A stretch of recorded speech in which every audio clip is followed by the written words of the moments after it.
Ooh, that's a hot mug, guy. Sinners is his newest film from writer-director Ryan Coogler, starring Michael B. Jordan playing two twins back in the 30s, opening up a new bar joint in Mississippi, and things kind of go a little bit awry when a bunch of vampires show up on the scene. I had no idea this movie was being made until that trailer dropped, and when I saw it, and the fact that there was so much emphasis on the IMAX usage, that I knew I wanted to see it, and I was not disappointed for a lot of reasons. First off, Michael B. Jordan absolutely kills it as the Smokestack Twins. Michael B. Jordan giving a good performance is kind of a given, but he somehow is always able to make you appreciate it, even though he's pretty much just fantastic whenever he does stuff. Not only is he great as both twins, because one is obviously the more older conservative brother who has a little bit more of a thought process to himself, whereas the younger brother is definitely the more wild one of the bunch. It is how seamless it is that these two are on the screen at the same time. We've seen multiple movies in the past with two actors playing the same character and the camera tricks and everything that they have to do that. When they start off with the two of them on screen passing a cigarette back and forth to one another, you already know that this is going to be a really cool thing because there is hand contact. When one actor is playing twins, it does present some challenges, obviously, when you have to have things like physical contact or transitioning one in front of one another. I was absolutely floored at how well done the entirety of the process was done, to the point where I actually believe that there was two Michael B. Jordans. I never once questioned how they were doing the scene at the same time. There's a point where the two of them are holding each other and you're just so caught up in the moment that you don't even realize or think about, hey, how did they do that? So absolute massive props to the visual effects team and to the cinematography.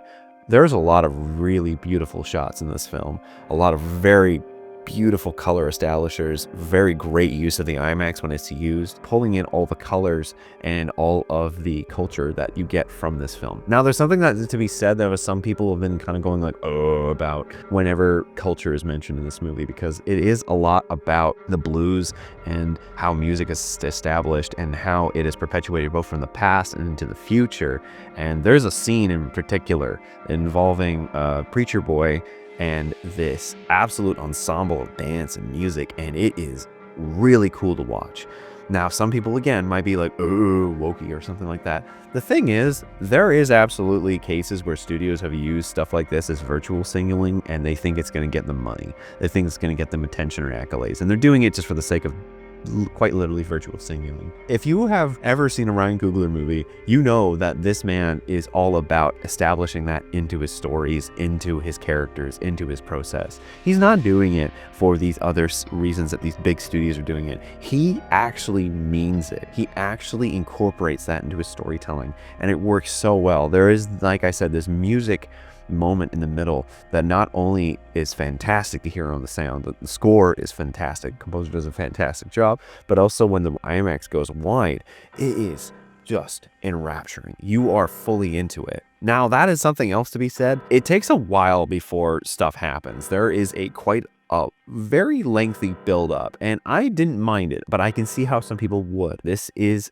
very much like From Dusk Till Dawn, because it is one movie at first and then it turns into another one. The grindhouse feel, because when it gets to that other side, it very much goes grindhouse. Like I said, some people might be a little bit turned off by how long it takes for that stuff to happen, but trust me, wait, it gets great. It is there for a reason. We are establishing these characters. We are establishing their lives and their world and their previous relationships, so that when everyone starts dying, it is all the more impactful and all the more dramatic for the reasons that it was established for.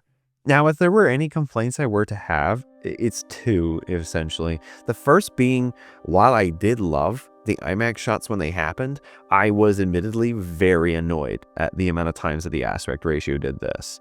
I think at the end of the movie, it was doing this so often that it almost gave me a headache. I figured that if this movie was supposedly filmed in IMAX, you would think you would stick with that for the majority of it, but I don't know. I felt like it was as annoying as Interstellar's ending, because when Murph is trying to figure out everything inside the house, it's all wide like this, right? But then when it's all going back to what McConaughey's doing, it's all this. So it kept doing this, but at least it wasn't, it was somewhat consistent. Whereas Sinners is The other somewhat complaint I had is that when things get really down to the wire and the deaths really start coming in, it is very messy. The biggest example I can say is that when it comes down to the final showdown, you are very well established with who's left.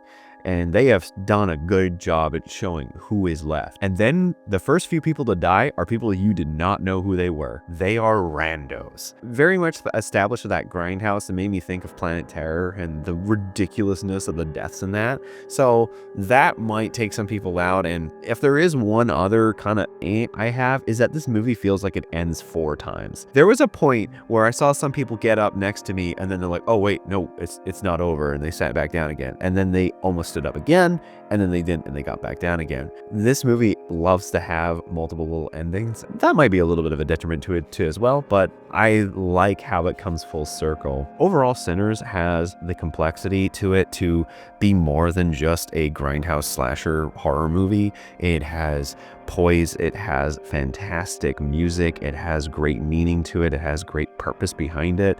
And if you want even more about this movie, watch all the videos that Ryan Coogler's done recently talking about the inspiration for this movie, as well as the formats that this movie is in. He did like a 19-minute video for Kodak, and it is phenomenal. He does such great detail. This guy knows film. He knows his characters. He knows how to put a good movie together.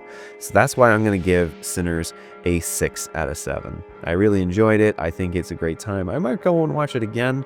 I'm definitely going to be listening to the music. I've been listening to the music for the last little while, and yeah, not surprised. Coogler has really proven himself to be a really competent director. I hope he tries something different like this again, because I know he's got Black Panther 3, obviously, but I would like him to try doing more stuff like this, because Coogler has shown that it is always a good time when he's at the driver's wheel. Anyways, guys, that's all for me. I'm curious what you guys thought of it. Let me know in the comments below. Did you like it? Did you not? Let's have a discussion. Otherwise, that's all for me. I'll see you guys next time.